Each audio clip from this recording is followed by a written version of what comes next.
Bismillahirrahmanirrahim. Assalamualaikum warahmatullahi wabarakatuh. Innal hamdalillah nahmaduhu wa nasta'inuhu wa nastaghfiruh wa na'udzu billahi min shururi anfusina wa min sayyiati a'malina. Man yahdihillahu fala mudilla lahu wa man yudlil fala hadiya lahu. Asyhadu an la ilaha illallah wahdahu la syarika lahu wa asyhadu anna Muhammadan 'abduhu wa rasuluhu la nabiyya ba'dahu. Allahumma shalli wa sallim wa zid wa barik wa an'im ala habibina wa nabiyyina Muhammadin sallallahu alaihi wasallam wa ala alihi wa ashabihi wa man tabi'ahum bi ihsan ila yaumiddin. Qala ta'ala fil Qur'anil Karim, a'udzu billahi minasy syaithanir rajim. Ya ayyuhalladzina amanu taqullaha haqqa tuqatih wa la tamutunna illa wa antum muslimun.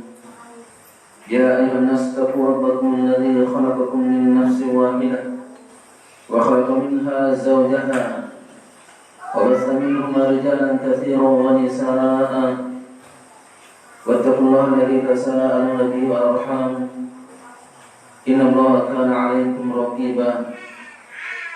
Ya ayyuhalladzina amanu taqullaha wa qulu qawlan sadida yuslih lakum a'malakum wa yaghfir lakum dhunubakum wa may yuti'illaha wa rasulahu faqad faza fawzan 'azima.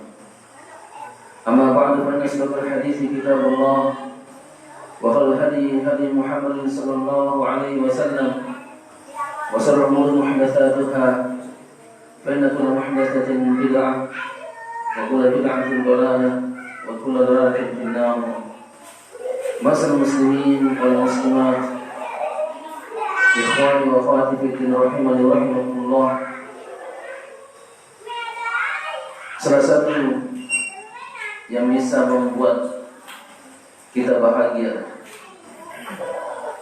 dan membuat jiwa kita tenang adalah beriman dengan adanya hari akhirat.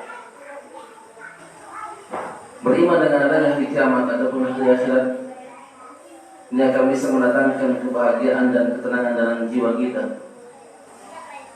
Karena kita yakin bahwasanya kehidupan dunia ini hanya sementara. Kekurangan-kekurangan yang kita dapatkan di muka bumi ini, di dunia ini akan berakhir. Di dunia ini banyak mungkin keinginan kita yang tidak tercapai. Kehidupan kita mungkin sering kekurangan. Mungkin kita pernah merasakan kemiskinan, kekurangan harta.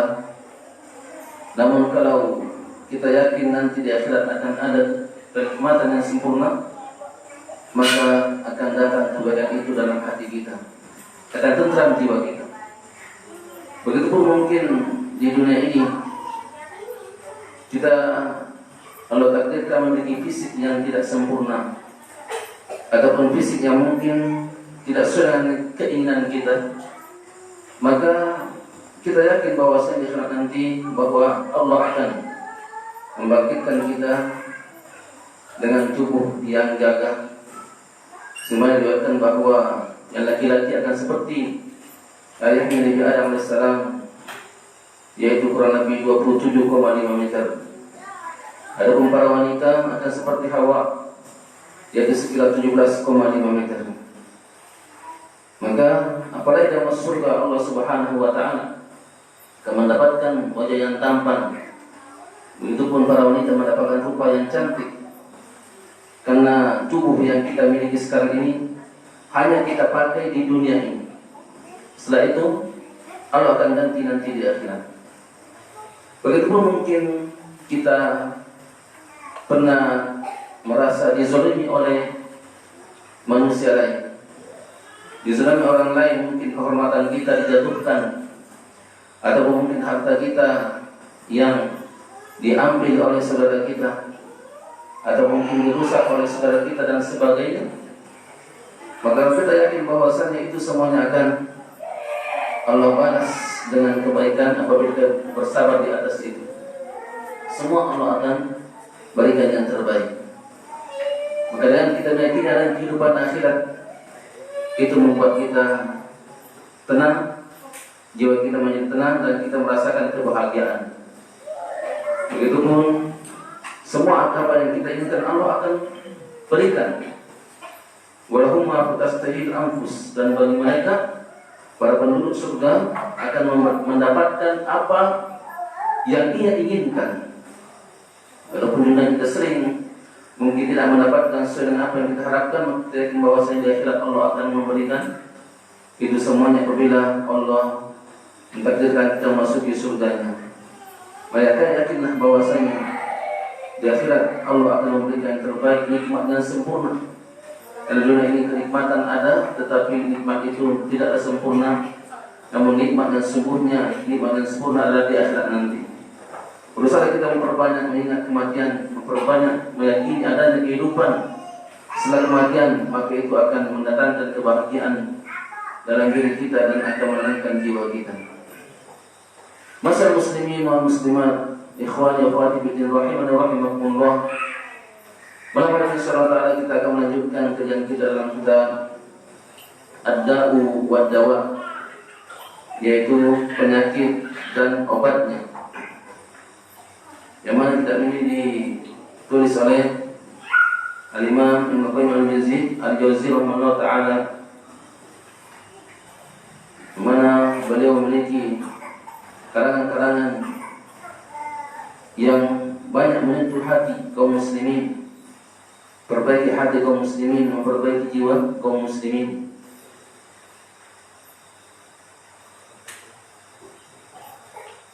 Pertemuan yang lalu telah kita sampaikan bahwasanya dosa-dosa yang kita lakukan itu akan mendapatkan dua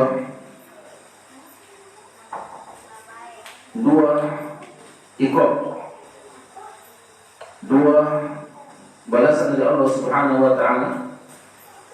Ada ukubah dan ada ukubah yang bersifat syar'iyyah dan ada yang bersifat qadariyah.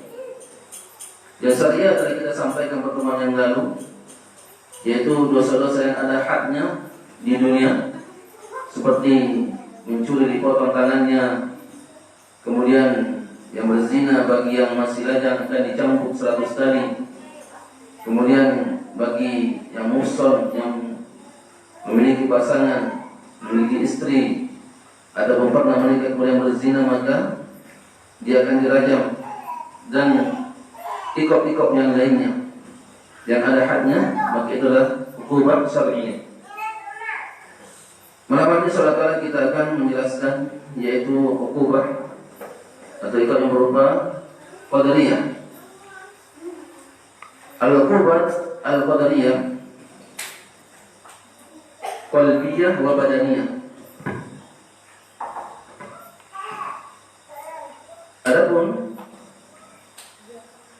hukubah ataupun balasan ataupun siksaan bagi yang bersifat qadariyah itu ada dua macam. Ada naungan al-qulub wan nufus. Ini yang pertama. Jadi siksaan yang pertama yang bersifat qadariyah yaitu naungan al-qulub wan nufus. Siksaan ini akan diberikan kepada hati dan jiwa. Kemudian yang kedua, naungan al-abdan wal amwal. Siksaan yang kedua yang bersifat qadariyah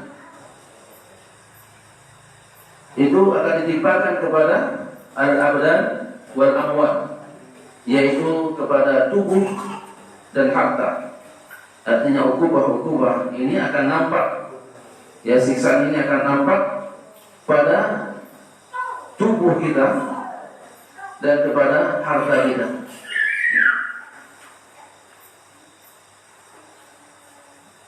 Ada yang pertama tadi, yaitu siksaan yang akan nampak dalam hati dan jiwa. Sebelum kita lanjutkan, ya, kita harus tahu dulu apa definisi hati dan jiwa. Hati dan jiwa. Yang kadang-kadang sering diterangkan ketenangan hati, ya, kemudian kesucian jiwa. Beda atau tidak, ya, hati dengan jiwa ini. Qulub, ya, atau qalbun, ini adalah hati. Apa fungsinya? Apa fungsi hati? Yaitu untuk berpikir, untuk memahami. Subhanallah wa ta'ala, walahum lahum qulubun la yaqiluna biha atau la yafqahuna biha. Mereka orang-orang yang tersesat, yang lebih sesat daripada binatang, itu memiliki hati tapi hatinya tidak digunakan untuk berpikir. Itu qalbun. Yang jadi qalbun ini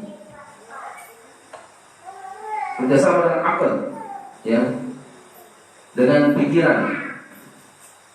Karena hati ini, ya, kita berpikir memakai hati kita. Berpikir memakai hati kita.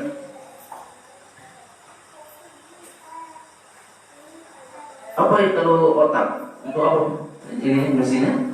Itu hanya sebagai wasilah untuk sampai ke hati. Tapi yang akan menentukan, yang akan memahaminya, yang akan memikirkannya secara mendalam adalah hati kita.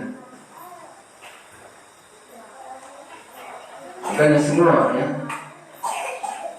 yang keluar dari hati kita itulah yang akan berpengaruh kepada yang lainnya.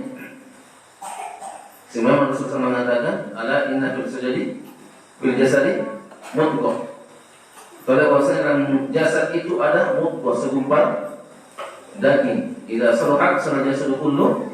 Apabila segumpal daging tersebut baik, maka semua anggota tubuh akan ikut baik. Wa idza fasadat fasadat jasadu kullu. Dan apabila segumpal daging tersebut rusak, maka semua anggota tubuh yang akan rusak. Ala wa qalb, maka itu adalah hati. Kalau hati bisa berpikir dengan jernih, memahami sesuatu dengan baik, ya, maka insyaallah akan menjadi hati yang baik dan anggota tubuh yang lain ikut baik. Tapi kalau hati itu kotor, tentunya tidak bisa berpikir dengan jernih, tidak bisa memahami dengan baik, maka akan rusak hati tersebut dan anggota tubuh yang lainnya pun ikut rusak. An-nufus atau nafsun itu adalah bahasa kita jiwa. Namun nafsun ini, jiwa ini dalam bahasa Arab itu banyak fungsi.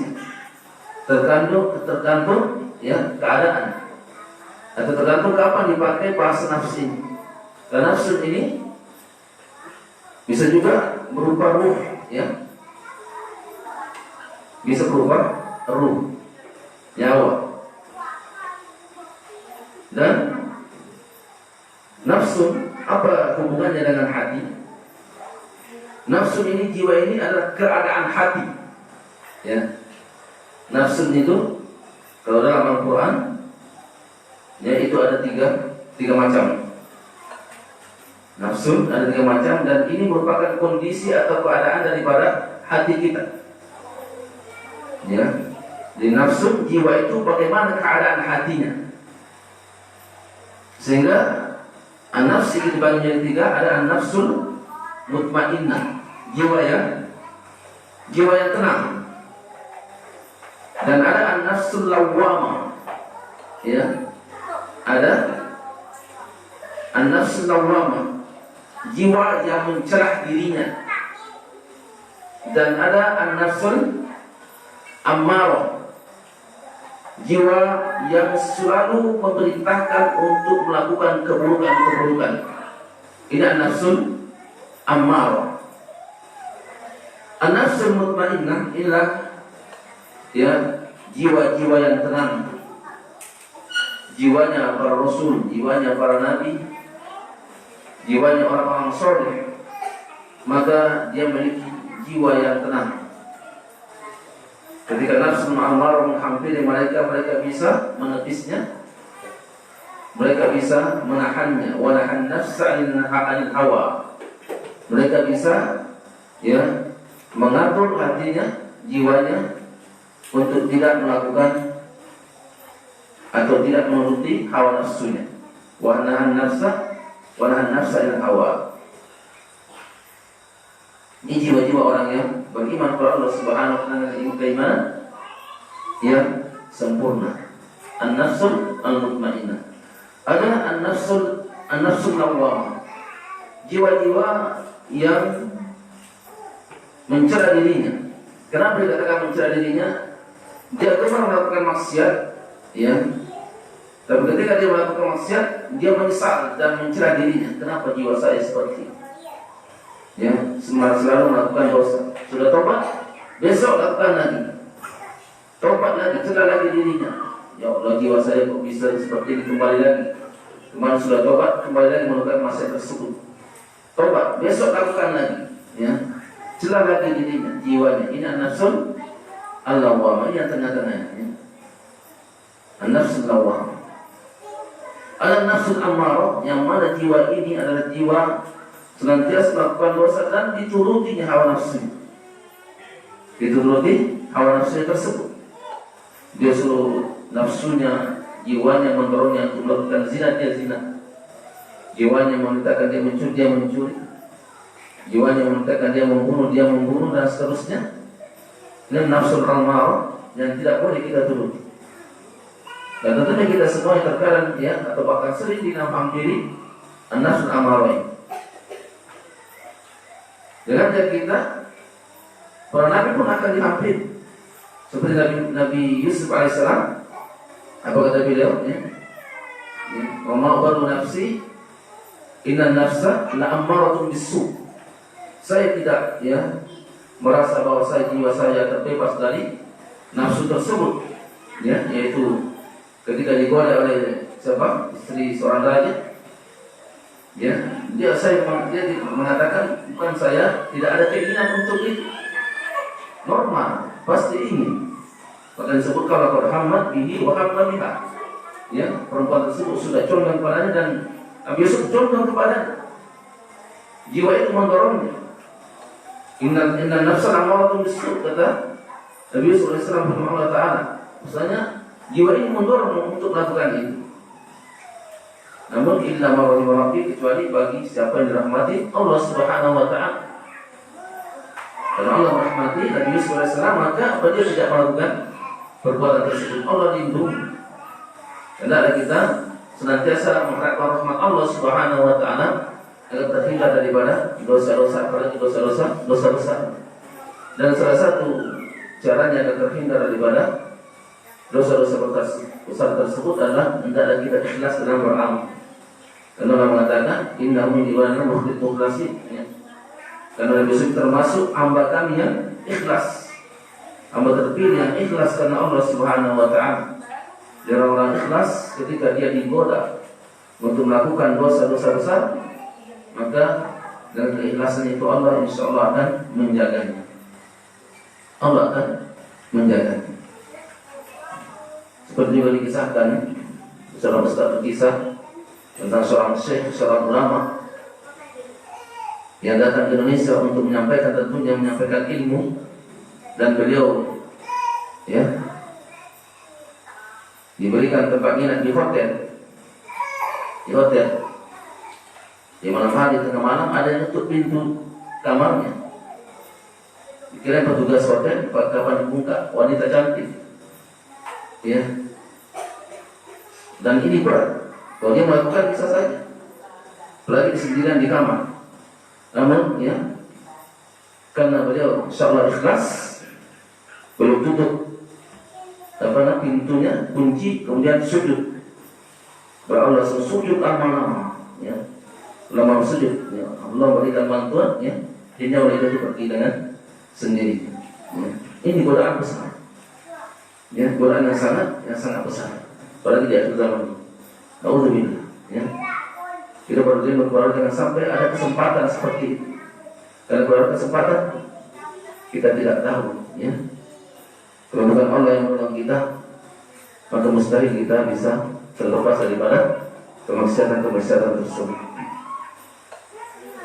Masa muslimin wal muslimat rahimahumullah. Jadi itulah hati, ya. Qalbun adalah hati. Kemudian nafs itu adalah keadaan hati kita, yang mana tadi ada 3 keadaan.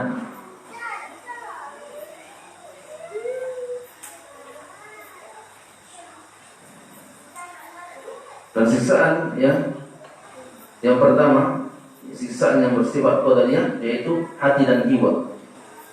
Dan hati dan jiwa ini akan terbagi lagi menjadi 2. Ya, yang pertama, alamun wujudiyah yudrabu bihal qalb, yaitu kepedihan yang Allah berikan dalam hati. Kepedihan, kesedihan, ya. Hati selalu sedih, hati gundah gelana, ya. Kalau bahasa mudah sekarang apa? Suka galau dan seterusnya, ya. Itu siksaan yang bersifat qadariyah, ukubah qadariyah. Kesedihan hati, kemudian ketakutan, kekhawatiran, ya, yang besar, ya. Dan itu semuanya adalah hukuman dari Allah Subhanahu wa taala akibat dosa yang kita lakukan. Kemudian hukuman yang kedua untuk jiwa dan hati, qat'ul mawad allati biha hayatuhu wa salahuhu an, yaitu terputusnya segala sesuatu yang bisa membuat hati itu menjadi hidup.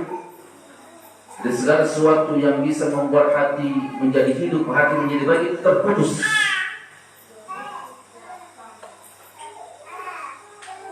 Terputusnya segala sesuatu yang bisa membuat hati kita hidup dan hati kita menjadi baik. Seperti kata kepada Allah Subhanahu wa taala, Allah putuskan, ya, kekhusyuan kita dalam sholat. Ini saya ditanyakan, kenapa ketika sholat tidak bisa khusyuk? Salah satu penyebabnya dosa, ya. Dosa. Mungkin Allah tidak mengikop kita dalam harta kita, dalam tubuh kita. Kita berbuat maksiat tetap sehat, berbuat maksiat tetap banyak harta kita. Tetapi Allah ikop kita, Allah siksa kita dengan memutuskan semua hal-hal yang bisa membuat hati kita semakin baik, seperti kekhusyuan sholat. Sholat benar, sholat tapi tidak mendapatkan kekhusyuan. Kita berzikir, baca Al-Quran tapi tidak bisa mentadabburi. Itu semuanya adalah, ya, bentuk, ya, pemutusan hal-hal yang bisa memperbaiki hati kita. Jadi itu yang kedua. Wa idza quti'at anhu hasarahu ad-daluhu. Apabila itu diputus, ya, Allah telah memutus semua yang bisa membuat hati kita menjadi baik, menjadi hati kita menjadi hati yang hidup, hati yang bersih.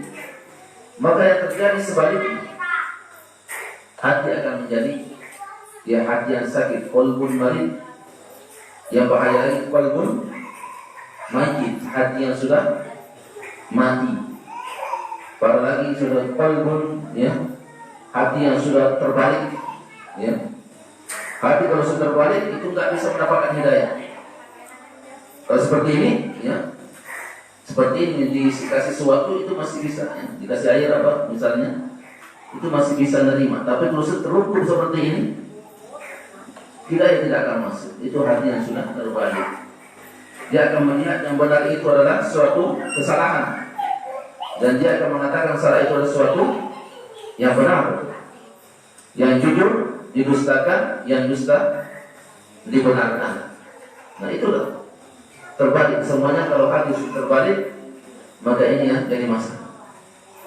Dan ini masalah besar. Dan lebih parah, sebagian, ya, manusia terkadang kalau ada orang memiliki pendapat yang nyeleneh, ya, dibilang apa? Wali. Nah, ini terjadi. Terkadang ada orang yang mungkin sudah tinggi, katanya makomnya sampai gila, itulah wali yang tertinggi.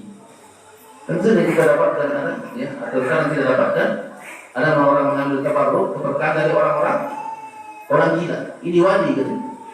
Ini terjadi. Ini wali sudah sampai kepada wali tingkat tinggi. Sehingga karena memang dia terus gila, tetap dianggap dia sebagai seorang wali. Walaupun pendapatnya terbalik, ya, pendapat yang terbalik. Tapi tetap ya dikultuskan. Alhamdulillah. Wa hukumatul qalbi asadul hukumatain, ya, dan siksaan untuk hati inilah siksaan yang paling dahsyat, yang paling berat dibandingkan siksaan terhadap badan, terhadap harta. Wa hiya aslu hukumatil abdan, dan itu sebenarnya ya asal atau sumber siksaan badan, ya. Jadi hatinya dulu disiksa, kemudian jiwanya tersiksa, nanti akan lari kepada tubuhnya, ya, akan berpengaruh kepada kesehatannya, dan berpengaruh kepada kesehatannya, hanya error, ya, dan bisa-bisa telah menjadi gila, ya. Wa idza quwwatul tuqawwil tazalu hatta tasdari min al-qalbi ila al-badan. Dan sekarang ini akan semakin kuat dan semakin bertambah, ya, sisa terhadap hati tersebut, dan akan menjalar kepada tubuhnya. Kemana seluruh alamul badan ila qalb, dan sebagaimana juga terkadang ya penyakit yang ada di tubuh kita itu akan sampai kepada hati kita, akan kita rasakan. Kita sakit misalnya, terkadang kita merasakan kesedihan dalam hati kita, ya. Juga sebaliknya bisa terjadi. Pada faraqatin nafsul badan suara hukum muta'alliqan bihi. Dan apabila terjadi ya berpisahnya ya nafs dengan tubuh, ya, di sini ruh, ya, berpisahnya ruh dengan tubuh, maka itu terjadi pada ketika itu saja, ya. Jadi ketika itu wa faraqatu hukumatul amal bihi naidin, dan ketika itu juga akan tampaklah siksa terhadap hati, wa sar alaniyatu zahira, dan akan jelas ketika itu wal musammat beda berkuburan itu adalah azab kubur, ya. Ketika badan sudah berpisah dengan ruh, maka di situ akan terjadi siksa kubur, ya, yang dirasakan oleh hatinya ketika sudah meninggal, dirasakan oleh ruhnya. Nisbat dalam abdan ila hadar, dan sisa tersebut itu dinisbatkan ke dalam sisa barzakh, yaitu sisa kubur, dan sebagaimana bahwa siksaan untuk badan kita itu ada di dunia ini, ya. Jadi siksaan di alam kubur itu oleh alam itu lebih dominannya adalah siksaan ruh, ya. Adapun di dunia ini, ya, dominannya siksaan untuk yang kita rasakan tubuh kita. Kemudian yang tadi itu apa namanya siksaan qadariyah dalam hati, ya, dalam hati dan jiwa yang dibagi menjadi dua tadi, ya. Kemudian sekarang siksaan qadariyah yang kita dapat di dalam tubuh kita ataupun dalam harta kita, dan ini terkadang kita rasakan. Sakit-sakit yang pernah kita rasakan seperti sariawan misalnya, ya, demam, ya, ataupun sakit-sakit lainnya, itu juga sebenarnya untuk mukafaratul dzunub, untuk menghilangkan dosa-dosa kita. Itu dosa-dosa yang pernah kita lakukan, pilek, batuk dan seterusnya, itu adalah karena dosa-dosa yang pernah kita lakukan untuk mengurangi dosa kita. Begitu terkadang nampak dalam harta kita. Harta kita hilang misalnya, kemudian mungkin kendaraan kita mogok misalnya, pecah ban ataupun yang lainnya, itu dosa-dosa, ya, sebab dosa-dosa yang pernah kita lakukan, itu hukuman qadariyah. Atau mungkin keluarga kita, nampak dalam keluarga kita, istri kita misalnya tiba-tiba manyun dan seterusnya, itu dosa yang pernah kita lakukan. Anak kita susah diatur dan sebagainya, itu juga akibat dosa yang pernah kita lakukan. Orang-orang soleh terdahulu mereka tahu, ya, karena mungkin mereka jarang berbuat dosa, ketika mendapatkan musibah, nampak dalam keluarganya, nampak dalam hartanya ataupun dalam tubuhnya, beliau mereka mengatakan ini sebab dosa ini yang pernah saya lakukan dahulu. Ingat. Tapi kalau kita tak ingat, bingung yang dosa yang mana ini. Ini dapat iqab ini, dapat masalah ini. Ini gara-gara dosa yang mana? Karena banyak lakukan dosa. Bingung kita tidak terekam lagi. Karena banyak dosa yang kita lakukan. Walakin akan aidan nau'ani, dan sisa dalam tubuh itu juga ada dua. Nau'un fid dunya wa nau'un fil akhirah. Itu ada di dunia dan juga ada di akhirat, ya. Di dunia kita dapatkan siksaan dan di akhirat juga. Ya, kita mati ya, misalnya disiksa di neraka, itu akan merasakan, tubuhnya juga akan merasakan siksaan tersebut. Bahkan penduduk neraka itu semakin dibesarkan tubuhnya, ya, bahkan disebutkan itu sampai giginya sebesar gunung Uhud, ya. Untuk apa? Agar semakin merasakan dahsyatnya siksaan. Ya, memang kan sengaja diperbesar tubuhnya agar semakin merasakan bagaimana pedihnya azab Allah Subhanahu wa taala. Nauzubillah. Wasikatuha wa dawamuha bihasbi mufasili ma rutibat alaihi bisyidati wal khafaf. Dan dasarnya ataupun pedihnya sisaan itu dan lamanya sisaan tersebut tergantung, ya, atau dilihat daripada bagaimana besarnya kerusakan yang ditimbulkan dosa tersebut. Jadi pedihnya azab yang didapatkan, baik azab itu didapatkan di dunia ataupun di akhirat, ataupun berapa lamanya dia mendapatkan sisaan itu dilihat bagaimana besarnya besar efek daripada kerusakan yang dia lakukan itu. Misalnya zina, apa efeknya, ya? Mencuri, apa efeknya? Riba, apa efeknya, ya? Semakin besar efek kerusakannya, maka semakin pedih pula azabnya dan semakin lama pula azabnya. Tergantung bagaimana, ya, pengaruh daripada dosa yang dilakukan tersebut. Makanya berbeda, ya. Dosa yang kita lakukan dengan sendiri, misalnya itu hanya menimbulkan keburukan kepada diri kita, dibandingkan dosa yang kita lakukan kemudian banyak orang yang mendapatkan dampak buruk daripada dosa itu, maka itu berbeda, ya. Itu pun dosa yang sendiri dilakukan dengan dosa berjamaah itu juga berbeda. Iqabnya berbeda, siksaannya yang Allah berikan. Tergantung, ya, bagaimana besarnya pengaruh dosa tersebut.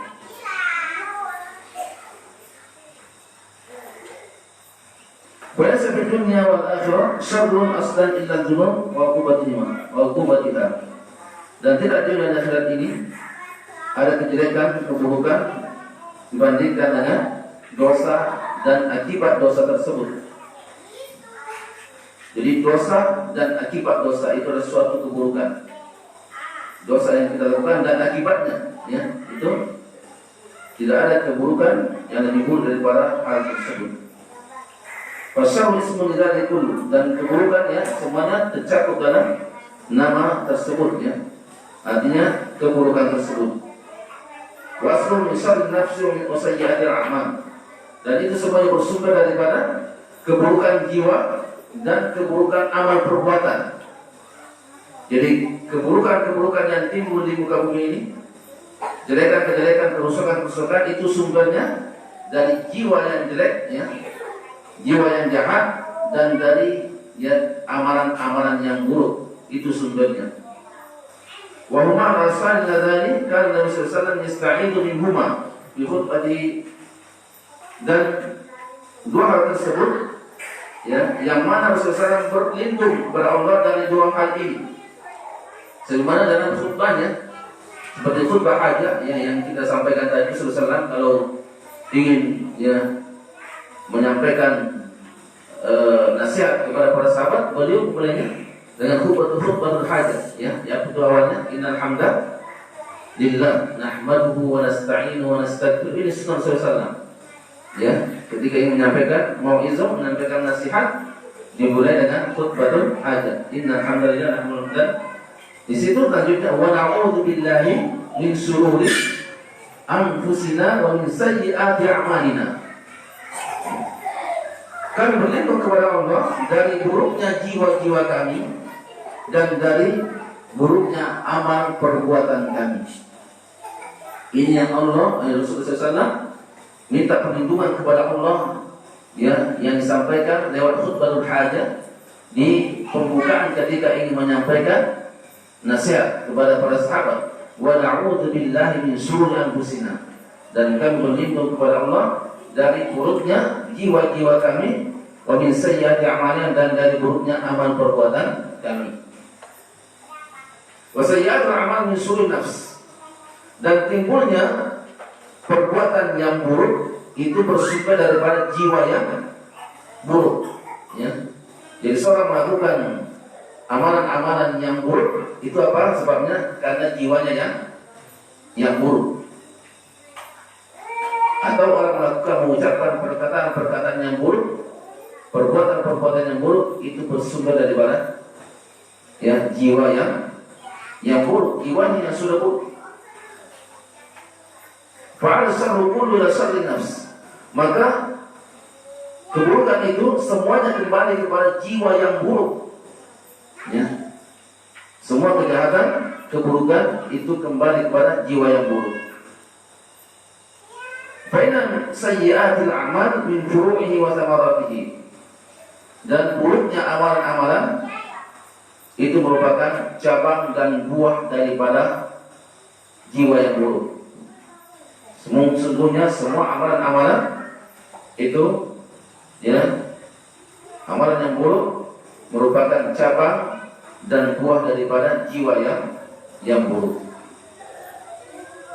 Wa qad ikhtalafa fi ma'na qawlihi wa min sayyiati a'malina, al ma'na sayyi' min a'malina fa yakunu min babi idhafin nawi ila jinsi wa yakunu bi ma'na min aw takunu min bayaniyah. Tapi di sini ulama beda pendapat, ya. Wa min sayyiati a'malina ini apa maksudnya? Apakah berlindung daripada keburukan amalan itu sendiri,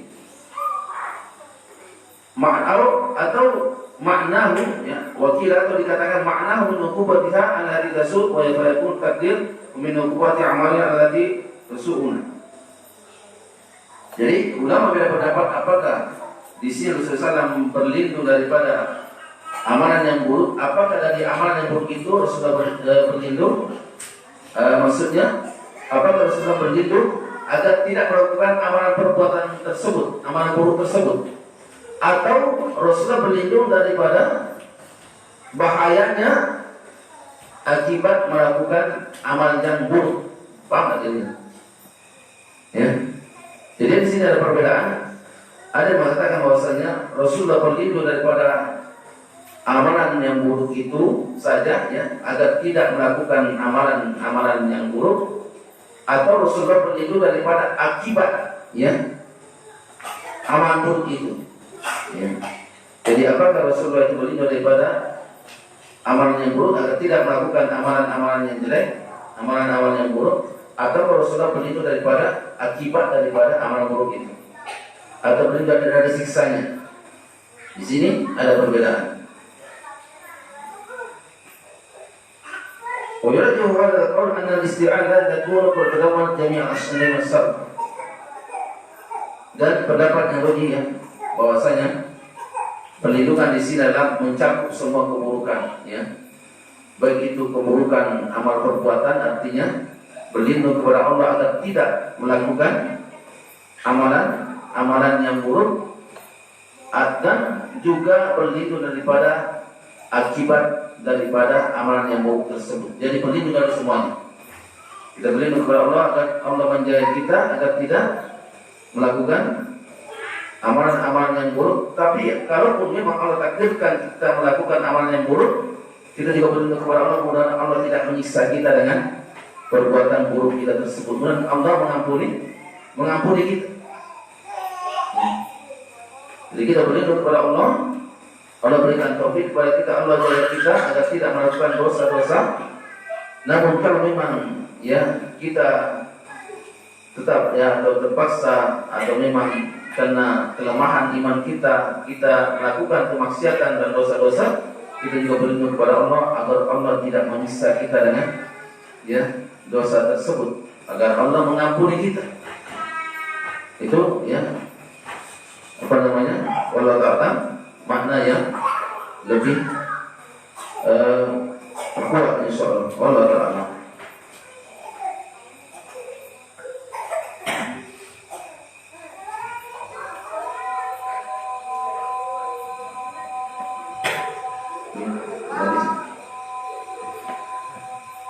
Sedikit lagi, dan di sini bukan hanya Rasulullah SAW yang berlindung kepada Allah Subhanahu Wa Taala, malaikat pun berdoa, ya. Malaikat pun berdoa untuk orang-orang yang beriman kepada Allah Subhanahu Wa Taala, orang-orang yang beramal soleh. Apa kata para malaikat dalam surah Al-Mu'min atau surah Ghafir? Waqimus sayyi'at, ya Allah, jagalah orang-orang beriman itu dari keburukan-keburukan. Waman takis sayyi'at yauma idzin faqad rahimta. Dan barang siapa yang engkau jaga daripada keburukan-keburukan di hari itu, maka engkau telah memberikan rahmat kepada, kasih sayang kepada orang tersebut. Dan Rasulullah SAW berdoa kepada Allah agar kita semua terlindungi daripada jiwa yang buruk dan amalan-amalan buruk. Dan malaikat pun berdoa untuk orang yang beriman. Malaikat siapa? Yaitu malaikat pemikul arus dan malaikat-malaikat yang ada di sekitar arus berdoa kepada Allah Subhanahu Wa Taala, waqimus sayyi'at, ya Allah, jagalah orang-orang yang beriman daripada keburukan-keburukan. Dan barang siapa yang engkau jaga dari keburukan-keburukan dari hari itu, maka engkau telah memberikan rahmat, kasih sayang kepada mereka tersebut. Jadi kalau ingin didoakan oleh para malaikat, jadilah orang yang beriman kepada Allah Subhanahu Wa Taala dan beramal soleh, kita mendapatkan doa malaikat ini. Dan ini malaikat pilihan, malaikat pilihan, malaikat hamalatul arsy, malaikat para pemikul arsy Allah Subhanahu Wa Taala, malaikat yang ada di sekitarnya. Berdoa untuk orang yang beriman agar Allah menjaganya daripada keburukan-keburukan. Dan tentunya siapa yang menjaga keburukan akan mendapatkan rahmat dari Allah Subhanahu Wa Taala. Dan beruntunglah orang yang mendapat rahmat Allah yang maha luasnya. Dan merugilah orang-orang yang tidak mendapatkan rahmat. Rahmat Allah itu luas, tapi ada orang-orang al-isyqiya, orang-orang yang merugi, tidak mendapatkan rahmat tersebut. Dan Allah berikan rahmatnya kepada kita semuanya, memberikan berkahnya kepada kita semuanya, sakinahnya. Amin ya rabbal alamin. Baik, sudah azan. Kalau ada pertanyaan silakan.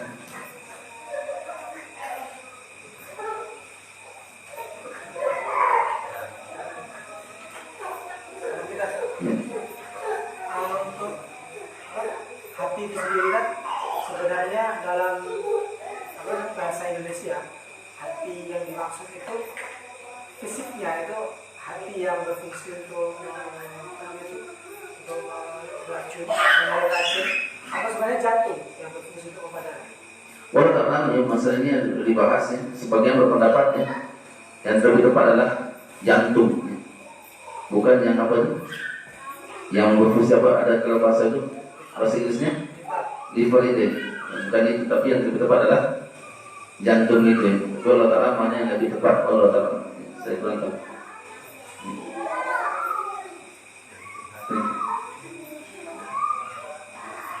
Karena yang liver itu dalam bahasa Arabnya bukan korpus, kabid, ya, al-kabid ya.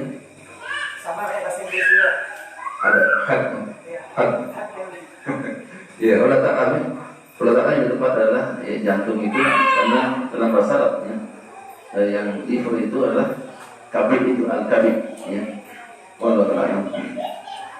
Ini subhanallah, assalamualaikum warahmatullahi wabarakatuh.